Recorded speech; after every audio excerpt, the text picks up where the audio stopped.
get this party started on a Saturday night. Well, it is not Everybody's Saturday, and this is not a party. This is a podcast. In fact, it's GH Squad Podcast, episode 21. And the squad is back together. It's actually great having the three of us because with three of us on the podcast, lives and jobs are unpredictable. So we can at least get two usually together when needed, but it is much better to have all three of us connecting at the same time. But as we begin episode 21, I want to reset the podcast real quick because maybe it's your first time listening. I figured we've gone through 20. Maybe we're starting to pick up new listeners, but just about every week, Mason, Seth, and I, three veterans of the green industry, take a look at what's going on in professional horticulture and bring our own unique styles and brilliant ideas to the table. It's a casual conversation among friends. And I don't know, hopefully what we say resonates with some of you. It's definitely not for everyone, and that's okay.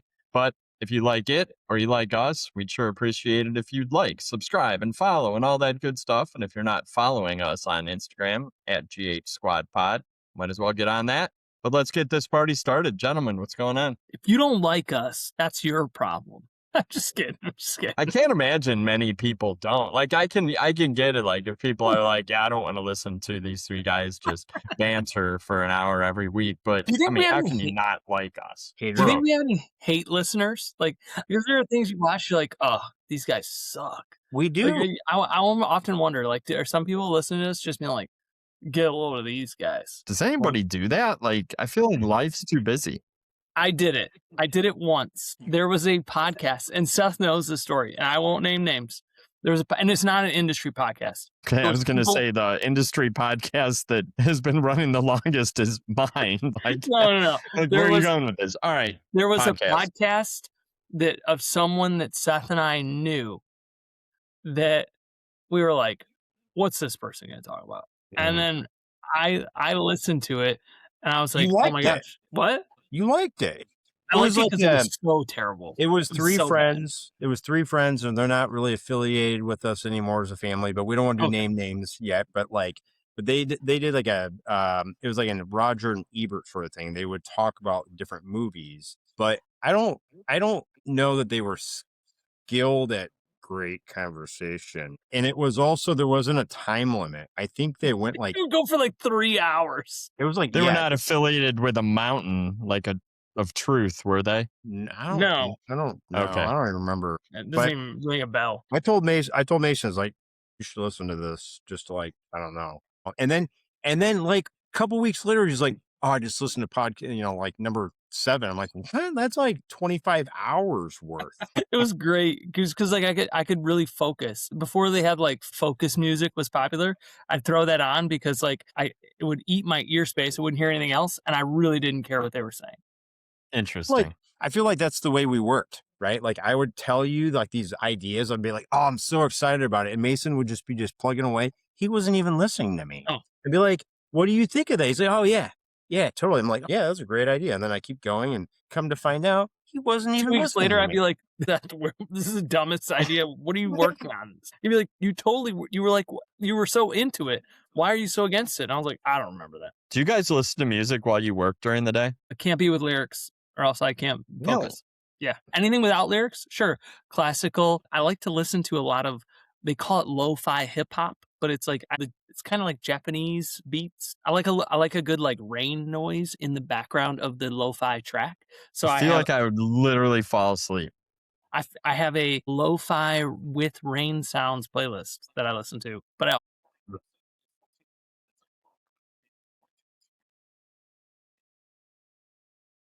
yeah. I listen to music all day, every day, and it is not that. So I listen to California reggae is my go-to during the workday. Again, it's just, I don't know, it's pretty plain. It's not like I'm listening to metal or rap or. I will say just sort of chill music. And I've even tried to do because I guess it's not even the lyrics. It has to be songs where I don't know the lyrics because there's some lo-fi that is like, as you two know, I'm a big emo music listener. Love Fall Out Boy, Panic at the Disco, My Chemical Romance. There's a whole playlist on Spotify that is like lo-fi versions of those songs. I can't do it. I have to, because I'm like singing along to it and it takes too much. So I just, something else. Seth, do you listen to music? I'm pretty sure I know the answer to this. Nah, Okay. no, I don't. I got a lot of well, I don't have voices, but like I just between Learning a talking lot. I don't know. I just like no, sorry. No, I don't. All right. I Well, don't that's just fair. yeah, simple answer, no. I don't know, but my daughter always comments that she always has a song running in her head, like all day, every day, and so Mm, do I. mm. Always. Like I can't remember a time when I haven't had a soundtrack running in my head. I don't know if that's normal or not, but when she says it, my wife and my other daughter are like, "That's the craziest thing I've ever heard," and I'm like, "No, Do that's a you real thing." do you find yourself like I have one song that I come back to time Mhm. and time and time again, and Seth knows this. It's "Hold On Loosely" by 38 Special. Like I Yeah. constantly like if I'm just like in a situation where I need the need not to be silent. It's just like "Hold on loosely" to the point where the guy next to me in the co-working space downtown we used to work in was just like, "Are you singing 38 Special?" And then I was like, "Yeah," and he loved it. He thought it was so funny. That is good, and I knew that about you. All right. Anyways, we gotta get moving because we do not have all day to record this. Some people have a hard stop. No 3-hour Uh, podcast. no, we're not Joe Rogan here. Seth, you had visitors at ball today, correct? I did. Who was there, and what were you doing all I morning? think we had 16 high school students. From what high school? Canaan. It's like it's actually a high school that my daughter goes to. Okay.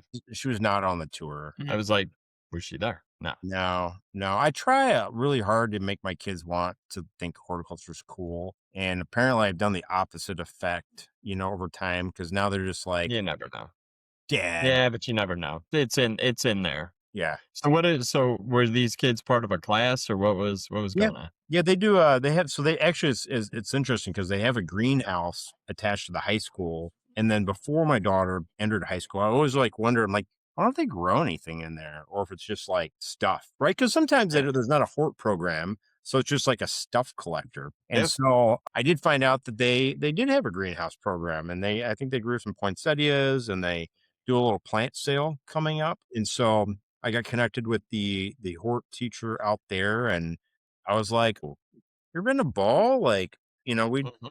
do a few things in horticulture and they'd never been, or I think actually in the past they've come, but they always change teachers pretty frequently in a lot of in a lot of school programs. So yeah, so we arranged for the high school to come out because they've been, planting seeds and liners and for their plant sale and just wanted to show them different aspects of ball, but then also like through that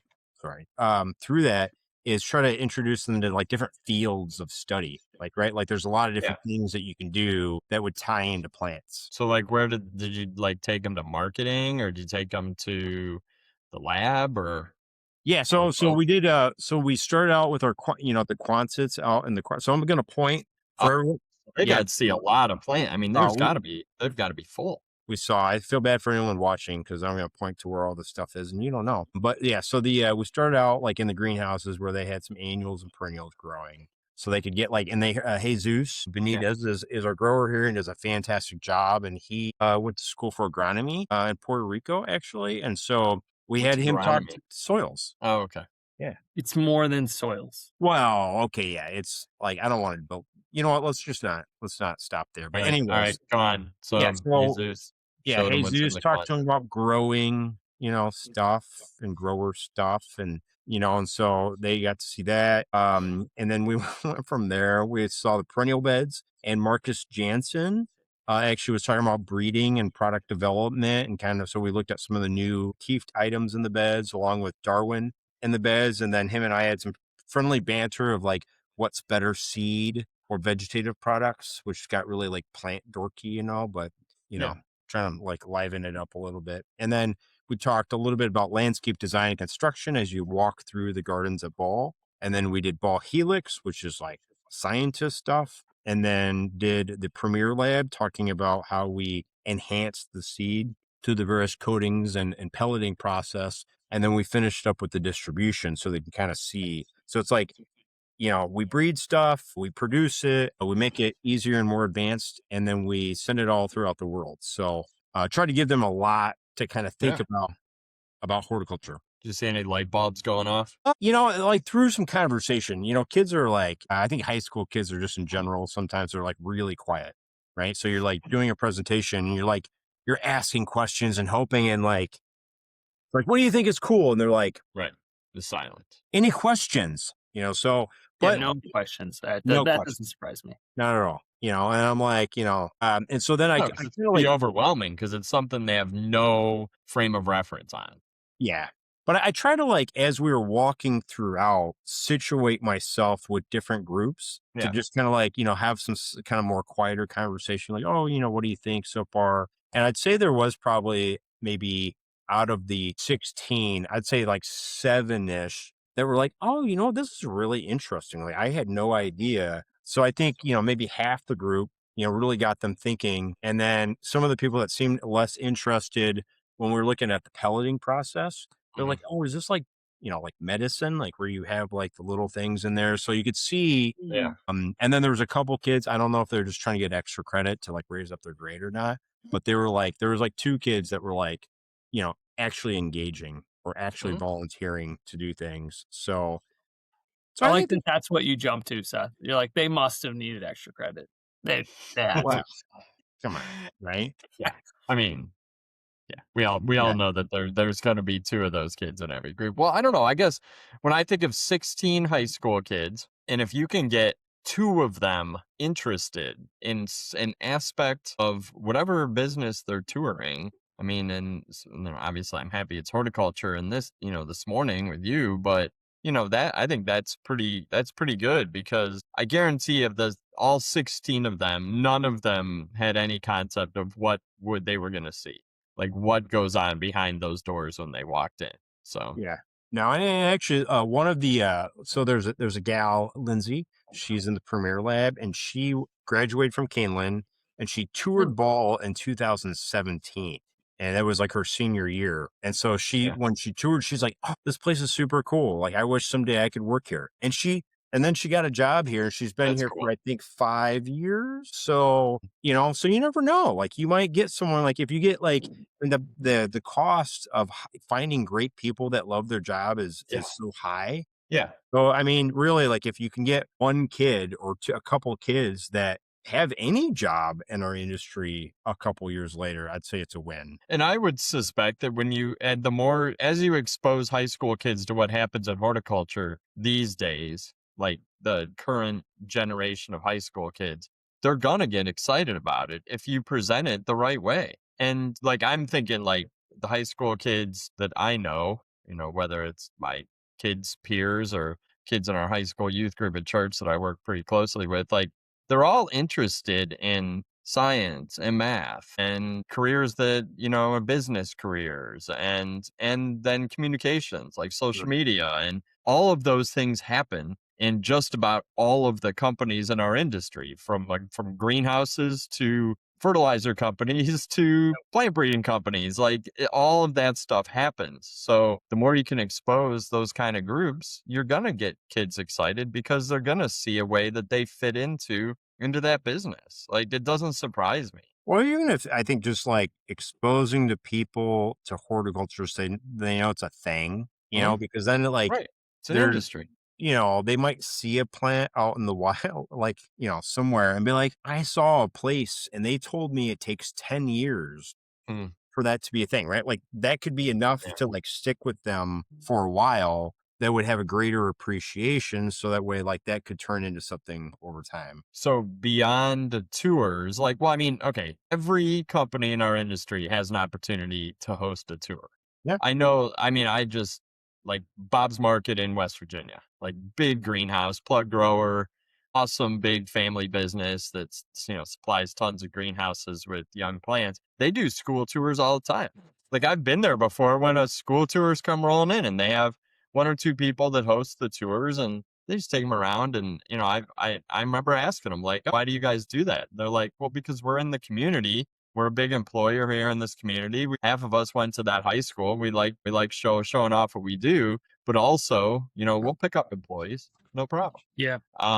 Could be That's summer help, but it also could be longer term. And I don't That's know. one thing that Bob's does in general really well is just the recognizing the aspect of the community. Like I was on a call earlier this week with Lori Kelly from Bob's because she's involved in American Bloom, and we were talking about the history of American Bloom, et cetera. And they're like, "Oh yeah, we participated and it does well for us." And I was like, "You guys get it. Like you get Yeah. the importance of being involved in your community, so that you're not on an island. You're not one of those like that's a business out there." Like it's like you're like, oh yeah, it's incorporated in. It's so they do that great job in general. But yeah, totally get it for them. And no, that's cool. And I know that we've had some schools out. The other thing that we do really well Figured. is that aside from me necessarily because I'm remote, but like Caitlin, who is our director of technical support, and Lauren, or not Lauren, Nicole, who heads up our lab, they recently both went and did like visits in schools and explained some of the stuff that we do and things that we see. And I think that we do a good job of that, reaching out. And so I think that's cool as well, is like, what can you bring in a bucket, right? And show Right. kids inside of a school, like, oh, hey, this is some cool things that, a range of what can happen in horticulture. And it's something that needs to be an every year thing. Because if you think about it, if you're going into a 10th grade classroom, It's that's different a kids. whole new set every single year. Like, Yeah. yeah. And I do think that the high school level is a great place to engage because they're they're actively pursuing or thinking about their future. And if you can just get in their head at that point. And so I was looking because Seth, I knew that you were doing that this morning, and I went.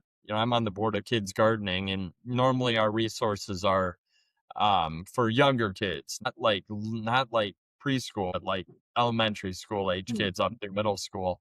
But I went to the website at kidsgardening.org into the community like the community forum group, and there's 186 resources for high schools there, and it's everything from, like, I don't know, they had science projects and the history projects related to plants and games and crafts and activities and hands-on labs in English and in Spanish, like 186 resources for high schools that's horticulture related in some way, and usually teacher developed and shared. So it actually is like part of Common Core or it's true curriculum. So like there are resources out there, and maybe it's a matter of, more people in our industry reminding the school that they're affiliated with, whether it's where their kids are going or the school in their community, that there are great resources to get, kids engaged just a little bit. Like you just need like a little nudge toward horticulture. And then, maybe then it turns into the next year they go visit the local greenhouse and garden center. Yeah, I wonder maybe. There's so much that can be done, and everyone in our industry has an opportunity to fit into this. Yeah, I wonder maybe even if some of the listeners or followers on LinkedIn comment like what do they do with their schools. Yeah. I think the more schools that could just be the more of our businesses, that reach out to the schools to try to come up with a tour. I mean, they should just be proactive. Be like, oh, hey, like, here's my local school. We'd love to host a group of students, or even do like a fundraiser or something, just engage them. One thing I miss because I'm not the best planner. I think Mason probably also realizes this. So I mean, I'm more of a lean flow planner, right? So like if like right, so lean flow, this makes me think. Wait, what? So hold on. It Go sounds back. like the Fine. ultimate excuse. No, Like, no, no, no, no, no, lead no. Yes. the planner. Lean flow. You don't do things until it's due, right? So that's kind of how I do. Yeah, no, it's true. That's I don't the know if exact that's how they definition. define And But basically it is. So like my planning's a little lackluster sometimes. So anyways, sorry, I got off track. Anyways, rabbit hole. So I wish I'd planned a few things earlier and had like a little mini plant, like a plug or something, right? That they could have taken home with them. I thought about that yesterday afternoon, which was a little bit late because there's lots of, people are planting and stuff around here. Did you So at least send them home with seeds? yeah. A seed company? you send I them mean, home with a catalog or a brochure because fundamentally all makes little seeds and big catalogs. It's what we do. Oh, they got a nice I, bag. I sent them with a nice reusable bag. I told them about sustainability. Like their parents could use this for groceries. You don't need an Aldi bag. You can have a ball seed bag. So I know I'll engage with you next time I do a tour, Mason. You can help me come up with stuff like that. Fertilizer samples. Fertilizer samples. There we go. Oh, there you go. Yeah, send those right over. I'm But I think always a 5-second aside. I'm always people classes are always like, "Oh, do you have anything to hand out?" And I have these, and they're the perfect size. I will say with high schoolers, it'd probably be fine, but with smaller kids, I'm always worried. I'm like, "Does it look too edible?" kind of right? looks like Candy? You could send them home with a copy of Grower Talks. They got a no, I bag. didn't. They got a bag. Yeah, Yeah, no, there was like there was some stuff in there. I actually kind of thought about the growers talks like right before I went to meet them out to the bus. So it's kind of a Another idea that I was thinking while you were talking and selling the different, I mean, obviously they didn't have like 5 hours to spend involved, but it might be interesting to take them to customer service and supply relations and marketing. Like that's like probably something that doesn't even click in their head. Like if they're interested in like logistics or, yeah. purchasing or something like that, or just, customer support or marketing, like there's a lot of people in those departments. Like it's not like one person sitting Mm. behind a desk. These are active, Yeah. vibrant departments that are engaging with customers and suppliers and, you know, graphic design and stuff that a lot of people don't even know factors Well, into how companies do business. Mhm. that's where, and especially companies in our industry, because even when you get folks that are in, they're like, I'm interested in plants. Like, I like this concept. I used to do some internship recruiting. I think you guys know that. Yeah. But it was always fun when I'd go recruiting at Michigan State because Bridget Behe, shout out. Mm. Bridget would always have me speak to her, I think it was like greenhouse business management class. On like what's it in at this point, this is half a decade ago at least. I Oh was much wow, younger. I 5 was years ago. maybe, but maybe Oh, longer a because I've decade. been at Jack's for at least 6. So she would always be like, "What's it like to be a young person in the industry?" Mm. And like talk about that for a minute, and then also talk about like what does the industry really look like? Because I think the kids at that level, like it's like, what do you want to be? A grower. What do you want to be? A grower. What do you want to be? Grower. And you're like, okay, that's great. We definitely need growers, but there are 1,000, 10,000 different types of career paths that you could go on. And that's Yeah. why I would write like terms on the board and be like, these are all things that you can do. You probably don't even know what this is. And so that was always a pretty fun experience because kids were like, yeah, I like Yeah. business. I want to, how do I do this? I'm like, well, you could work in sales. You could work in, I was like, do you know what product management is? And they're like, Yeah. no clue. Um, Funny. I've been yeah, doing these podcasts with people in the industry talking about like their journey and their careers in the industry. And it's so funny to hear how people got into it. Like Laurentina at Suntory. She was like, yeah, she goes, I needed a job. I got a hort degree. Ended up being quality control on a loading dock, looking at carts going out from a giant nursery in Texas. And now she's like a national product manager, but after working at greenhouses in production, like just ways that people get into the industry. And then it's not until then that they see all these different opportunities and they didn't even know existed. But I got to believe it's even more challenging if you're like a graphic designer or you're into art. Like yeah, I'm into art. Okay, great. Like I was into English, right? I know how that conversation goes with your family. It's like, wow, that's great. You're never going to make any money or get a job, like, because you're into art. But now you're like a graphic designer for a horticulture business and designing, whatever it is I just think there's so many opportunities that can be explored by people who have a skill set that they don't necessarily think has anything to do with greenhouse or horticulture or yeah, plant, whatever word they can go. yeah. I always like to promote like the fact that you can like with a lot of careers in horticulture, there can be a lot of time outside or like really just like not in an office. I mean, now I'm in an office most of my time, but for a lot of my career, I was visiting greenhouses and garden centers and gardens. I mean, Mason have been to so many botanical gardens over the years. And so it's like, I was like, hey, if you don't want an office job, there's lots of stuff here in horticulture. If you do, we have marketing and logistics. It's so wild to me because so often you see things and they're like you read like Forbes or, no, I was thinking of Wall Street The Journal. News Gazette. No. Seth's not reading any of these, but it's okay. Is it like, oh, this company is trying to break into CPG, like they're a direct consumer or they're a B2B company that services the CPG space, consumer packaged goods. And I always think it's strange that like there are so many industries that are CPG, right? And then like people are like, "Oh yeah, I want to work in finance." And then they're like, "Oh yes, I could work for any of these CPG companies." And I always think it's funny that like horticulture, yes, it's different, but like we get lumped on our own. Like it's Yeah. like even though like like at Or the end of the thrown day, in for agriculture. yes, which is very different. Like at the end of the day, like in a way, we are a consumer packaged good. Like it For goes, like sure. it's not effectively on a shelf. It's not a vertical shelf. It's more horizontal. National Ball Barbecue Group is at Proven Winners events for the last week. Yeah, Like that is a consumer packaged good.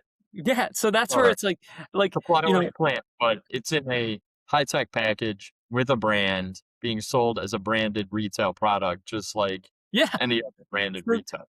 so it's just funny how it's like you go grocery, pharmaceutical, electronics, like it's like CPG, Yeah. and then it's like plant, and they're like, whoa, that's something totally different, Yeah. different way. It's a farm. You're like, Yeah, no, there's a marketing department and receiving. I don't know. I feel like, yeah, it's a typical challenge, but I think that there's enough people in our industry thinking about it right now. I mean, programs like Seed Your Future, like Kids Gardening, aren't that old. I was gonna Like, say Kids Gardening's we've gone too around for a long. while, but in its current iteration, I mean, we're talking a decade or less. Yeah.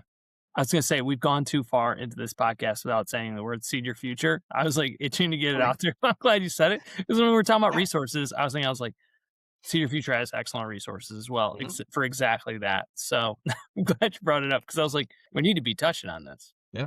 Well, and there's a part of me that thinks that from a grassroots level, our industry is getting pretty decent exposure, and sometimes we just don't notice it because it is grassroots and community based. But we also know for a fact that there are fewer people coming into the greenhouse businesses, that land grant university programs are not what they used to be. We do have a recruiting challenge, and we're getting hit on the other side of labor by not having access to our labor supply that we've had for the last 20 years, with immigrant workers and stuff. So, I mean, we need to work on this. This is a problem our industry needs to figure out so that we are around in the future. We need bodies and brains at all levels. It's true. It's true. Well, we are bodies. I don't know if we're brains, but the three of us. That'd be a good like ethereal like news track. We are bodies. Sorry, I don't know. I'm musical today. You're very musical. Like REM, U2, yeah, exactly. Oh yeah. Yeah. So it's like I've never heard of those bands. I think U2 is potentially the worst band ever. All time. Worst. Terrible. They are terrible. I once got in a shouting Somehow match. they got popular, and then they were like one of those things that only got popular because like people thought it should be popular, not because it was any good at all. I got in a shouting match with one of Zerko's friends one time because we were somewhere and she was just like, I love you too. And I was like, they suck. Terrible. And she like forced me to leave the restaurant. It's there on the exact same level as Dave Matthews Band. Terrible, absolutely terrible music that got popular for some unknown reason. That does not seem Seth, to. I can see Seth just vibing to some DMB. Just DMB. I don't think. I mean, I know who he is, but I wouldn't be able to sing any of his songs. Well, we'll I'd sing. pay to hear you sing any song. About the same, but we don't need to. I know "Row Row Your Boat" pretty good, and I used to know the Meatball song from Sesame Street. Yeah, like a Little Star, Little Einsteins. No. All right. Topic number 2. I think that this is something that I've been thinking about over the last few days because it's been rainy and cold here. Like the weather here in Cleveland sucks, and I'm sure you guys have the same thing in Chicago. I feel like we peaked too early. We were like 80s a week and a half ago, and now we're like. And I've been watching Chris Beatty's like retail the recaps, like the reports coming in from readers about how was the weekend. And you're right. 3 weeks ago, it was like killer, like best season ever, like absolute best horticulture season ever in history. And now, of course, we've come back to reality because that's what happened. We're never going to be up 20%. It's not a pandemic. But, the last week was pretty rough. And I was actually, I don't always read his newsletter beginning to end, I'll admit it. But this week Isn't he your boss? Can't is. admit that. This week I had the opportunity to proof it because some other Mhm. people were traveling and he needed someone to proof it. So I read it word for word. In fact, it went out just 11 minutes ago. So hopefully it's in people's inboxes. But the report was interesting and like the numbers weren't good, but there were some great comments about maybe our sales weren't up, but we had a lot of people in the store. And I was like, well, why? Like, why would you go to a garden center if you weren't going to buy stuff? Well, they had classes, they had vendor events where, like some of their suppliers came in and put on like kind of a dog and pony show, talk about the new products. I've been that dog Probably before. gave away some samples and stuff. I like that. I mean, we used to do that at the garden center I worked at, but I think we need to figure out a way to overcome bad weather. Can we overcome bad weather? That's my question. What if you just overcome the weather, create the weather? That's definitely not out of the question. All right. When it rains, the taco truck shows up. So, Fair. right. So, like, That's not a bad. It sets on. not a bad idea. It's a great idea. Let's just be honest. Great idea. Well, like in a taco truck, that's a specific example. Well, But the like, food truck. what if you just had, and what if you got known for this? Wild idea, actually. That Go ahead. where like you had because my kids right now are obsessed with Seth, as you can corroborate. We've had a ton of tornadoes and tornado warnings in Illinois this year, like Yeah, a weird amount. So we have spent a fair chunk of time in the basement. Actually, blown up behind me, you can't see, is an inflatable air mattress. It's not because I'm sleeping down here. It's because we have been in the basement so many nights from like bedtime till 10:30 p.m. that the kids just camp out down here. And so my daughter now is like, oh, when the sirens go off, we go to the basement. So what if there was something when it's like, when it's raining, the garden center has like a break in case of emergency button. And they've worked out a deal with like, hey, if it rains, we're going to bring in a food truck, or we're going to have something where it's like, hey, free coffee for everybody in the garden center, or we're ordering pizzas, or like something just that. So that you could get known, so that you're almost like, I'm waiting for it to rain to go to the garden center. Because Like, the it's like, taco truck will be there. kids, it's raining. We're going to the garden center. Yeah, Like, and maybe there's something to that. Yeah, there is. That's why I said it. But like, you got to be consistent. You got to do it every time. every time. Like the food trucks aren't like, what are they doing in the rainy weather? Right. So like on a Saturday and Sunday, you like work with a couple of food trucks, be like, hey, I want to be your rainy spot. So when it's raining or do anything like that, because a lot of garden centers have some sort of like, they'll have some sort of garage door, right? Like they can get in there with some sizable stuff, move the stuff away, get the, like, whether it be like a grilled cheese truck, taco truck, hamburger truck, whatever it is, right? And then like every Saturday or Sunday, if it's raining, they have a truck. So it gives people a reason like, oh, I wonder, oh crap, it's kind of raining today, but I wonder what Mason's greenhouse has today. Right. And then like on social, right, be like, oh yeah, it's raining today, but the grilled cheese truck just rolled Taco up. trucks here, 10% off house plants. Yeah, something like that, right? Like just that could be kind of a fun thing to do. Because I do think people sometimes, I don't know, like I've visited garden centers up in the Pacific Northwest enough to know that people They have probably learned- shouldn't do it. No, they probably should. Not for it. But what they've done is train their customers to shop in the rain, plant in the sun. Yeah. You get on, you walk in, there's an umbrella, there's a bucket of umbrellas you can take, although everyone in Portland and Seattle just wears raincoats all the time or has them in their car.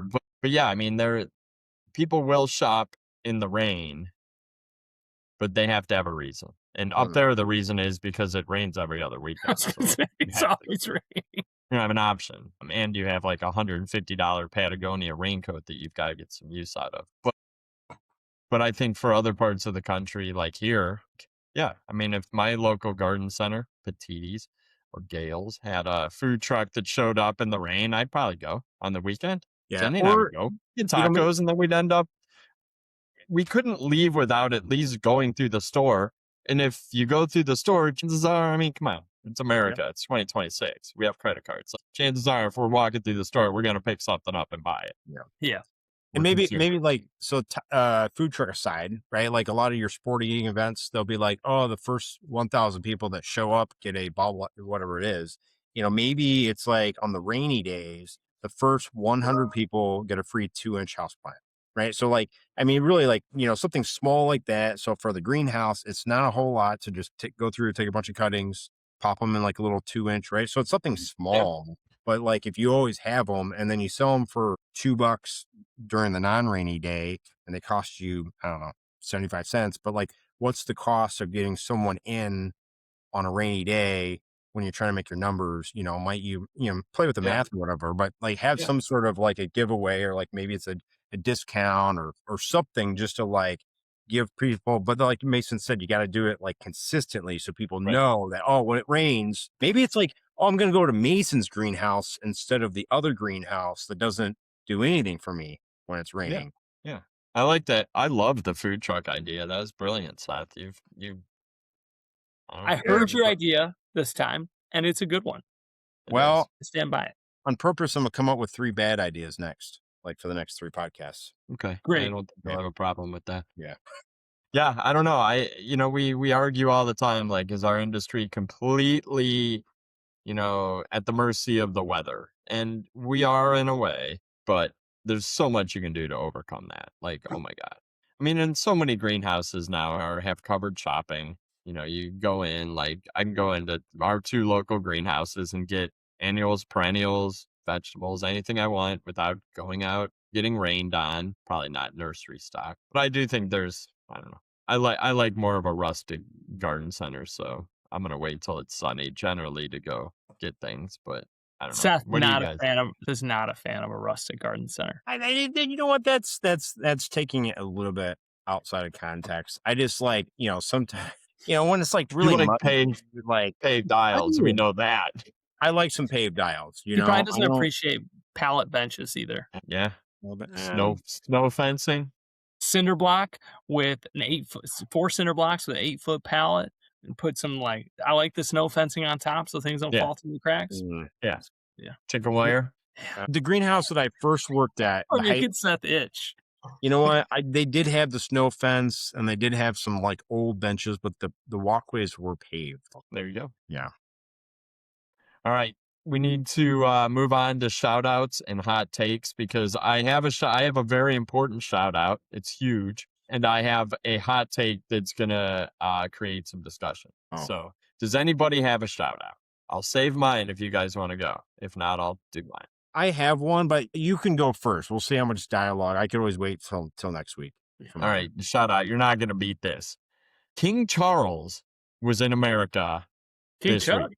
We know this, right? He talked to Congress or whatever. We do now. All right, well, I would not, I'll be honest. There's only 2 reasons I know this. One is because I went to go see my grandma and she watches CNN a lot. And when I walked in, she was like, shh, King Charles was addressing Congress or something, which I actually thought was pretty cool, because as kind of a non-political figure, King Charles can say things that perhaps others can't. And also being the king from a very old bloodline. But we don't need to go down that route.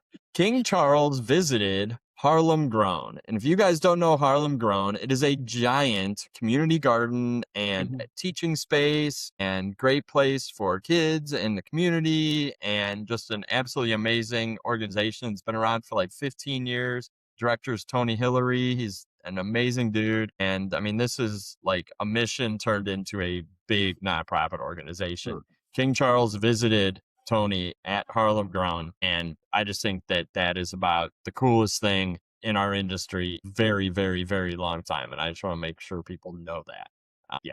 We get excited sometimes when a random garden blogger visits spring trials, but the friggin' king of England went to Harlem Grown this week. Our industry does not have a problem with creating excitement and getting exposure. We just need to lean into how cool we are a little bit more. I was going to say, I'm glad you clarified of England, because in the United States, the king will always be Elvis Presley. Well, I was thinking LeBron James. Get out of here with that. That's a hot take. I'll take Elvis. Who is the real king? There you go. I'll take Elvis all day. Okay. Do you think since a good one. Obviously England and that area has always been so big into gardening, do you think that when he was coming over here, he's I want to see some horticulture, where should I go? I don't think that anybody probably in the world has better gardens than the King of England. Yeah, the that's number of estates that the royal family has, and each one probably has a staff of gardeners.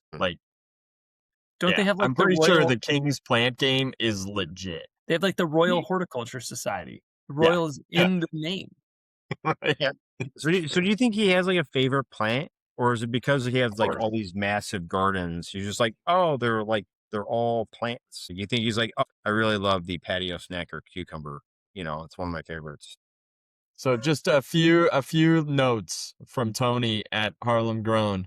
King Charles was very interested in the chicken coop because King Charles keeps his own flock at home in a coop known as Cluckingham Palace. Not even joking.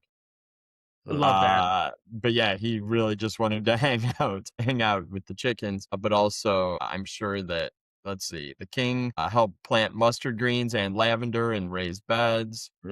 And asked what he'd name his lavender plant. One of the students said he should name it Steph Curry. Anyways, the king was at Harlem Grown. That's awesome. Huge shout out, Tony, and all the staff and team there. Yeah, shout out. That is cool. It is cool. I mean, that's, I think just the king doesn't go to a bunch of places. No, and Tony actually sent some of us like a note about how many, there were helicopters and 100 Secret Service people, and we're talking a lot of protection for the king as he was rolling around. Do you think that I know the Secret Service have to be really focused on what they're doing, but you think they're walking around, they're like, that is a pretty cool lavender. I should buy that for my house. 100%. 100%. I'm sure that's what they were. How much basil leaves are on that? Is that one of those new breeding, basil? It would be cool to be Secret Service. You never really know what you're gonna do that day. You probably do. They probably don't do lean flow planning. No, but they do know fertilizer. I would wager that they were walking around there like, those tomatoes have a slight phosphorus deficiency. Probably. Oh, I thought you were like, whoa, why is there a pallet of urea sitting there? Well, they might know. They might be asking that for a different reason. But no, they definitely were. They were probably looking out for deficiencies, diseases. So yeah, it wouldn't surprise me. Secret Service, they know that kind of stuff. Yeah. All right. Any other shout outs? I feel like we should. And I think we already shouted him out, but it's worth another shout out. Like Ken Fisher, we're in May now, so I know that shout out to him. Actually, recorded a personal shout out for him this week. I don't know. Maybe that's I did too. Seth, you did too. Yeah, I did. I did. CEO of American Hort. Yes. For those who don't know, retiring. Yeah, not retiring. So yeah, he's not retiring. He's moving. He's time to do something else. But we don't know what it is We yet. don't know, and I don't know if he knows what else yet. I think he just said, hey, it's because I think it's been a decade. It's been 10 years. We're all getting old. Wild. Bob Dickman told me that this week, and I was like, no way. And then I started thinking about it. And I was like, I heard he's starting a new fertilizer company. Yeah. Never mind. Hot take. Ken Fisher, what do you do to American Hort? Just kidding. Flip the script. No. Shout out to Ken Fisher for his time and tenure at American Hort. And I'll say this, leaving the organization better than he found it. Definitely. And that's a good principle to live by. Did you watch my video? I feel like I said that. I didn't watch your video. Jen Zerko's working on an interview with him where I think we'll get to quantify some of the growth. Should be interesting. All right, you guys ready for my hot take? Yeah. We're having a discussion recently with friends about chicken wings, and I'm going to say that you should never put ranch or blue cheese anywhere near your chicken wings. Get out of here. Done. And I didn't think you'd agree with this, Mason, because so I have the reason. But okay, so I've always felt that way, and I don't like to dunk my wings in anything unless it's an additional same sauce. What about a different sauce? 2 sauces on a wing, and the ranch could be considered a second sauce. I would argue that you need to, unless you're eating dry wings, which who's doing that anymore? Unless they don't have a bowl to toss them in. Dry rub. That always no, meaning they're not sauced. Dry rub is different. I know you like not desert heat. Desert heat. Okay. Yeah. So dry rub is different because it's effectively I think of it now in fertilizer terms. It's a water soluble sauce. Okay. So it's still a sauce, but if so many restaurants when I was a kid, I was like, can they get chicken wings? And what kind of sauce do you want? I was like, oh, buffalo, and they're like, and they're like, it's on the side. Is that okay? Now that as I grew up, I learned how to make hot wings. There's no excuse. There's no excuse because I was like, do they have to put them in when they're cooking? They don't like the way it cooks. It's literally you get the wings out of the oven or the deep fryer and you're putting them in a bowl and going like this with the sauce. Right. Why Hey, were so many places doing that? I gotta hop off because I have a hard stop. Get out I'm of just here. gonna say this whole thing's bull honky. Like you need ranch for a wing to be like maximize flavor. You need the ranch. It's like salt and pepper. You don't eat anything without a little bit of salt and a little bit of pepper. And with that, I gotta go. I'll see you. See you, Seth. And Wow. I I'll said, continue this and say, you're half right. Get the blue cheese out of here. People that eat blue cheese on wings, that's a I like blue sacrilege. cheese better than ranch. Get out of here. Midwest sauce for the win. Like, if you're not putting ranch on most of the things that you eat, you're kind of doing it wrong. The God's boom, done. Pizza, wings, fan. chicken, burgers. See, French fries. sriracha's my go-to for all that. You mix it, but see, and that's the thing. Sriracha perfectly mixes with ranch. It's a perfect flavor. Sriracha ranch. Like Tabasco and ketchup is a very good mix. Sriracha and ketchup also good. See, that's the thing you're losing about not dipping is that the best sauces are combo sauces. So you got to mix them. So you got that buffalo on your wing. You're mixing it with your ranch. It's buffalo ranch wing, a teriyaki ranch wing, barbecue ranch. Barbecue ranch is a great topping. Barbecue ranch wing. I'm in. And I would argue that if you're taking a sauced wing and dipping it in the same sauce, like that's as vanilla as it gets. Like add a Maybe combo. that's me then, because I do like that. I do not want to dip a wing in ranch. What about I want what if you took a barbecue wing and dipped it in buffalo sauce, or vice versa? I think that's cool and totally acceptable. Oftentimes, I get at Buffalo Wild Wings order, I will get jam and jalapeno wings and dip them in Caribbean jerk or Caribbean jerk, however you want to say it. All right. So, okay. So, and that I have been known to get desert heat and dip it in wild, not mild, wild with a W. I do like that combo. But Isn't other it than that, I like the original buffalo as far as a saucy sauce. So, okay. Boneless or traditional? traditional? Yeah. 1000%. Or boneless are chicken nuggets, Boneless, right? just chicken nuggets. Yeah. I got a buddy here that he's like he'd be like, "You want to go grab wings?" I'd be like, "Yeah." And then he always orders boneless, and he's like, "I just don't want the bones." And I'm like, "You are just eating chicken nuggets, you child." Yeah. Yeah. I feel like as humans, we have like these teeth, like pointy teeth. And we need to use them more. And that's a really good way to exercise the pointy teeth.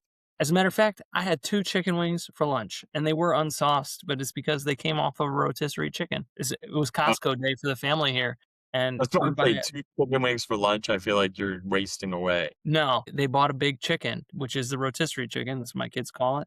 And so my job is I come up at lunch and I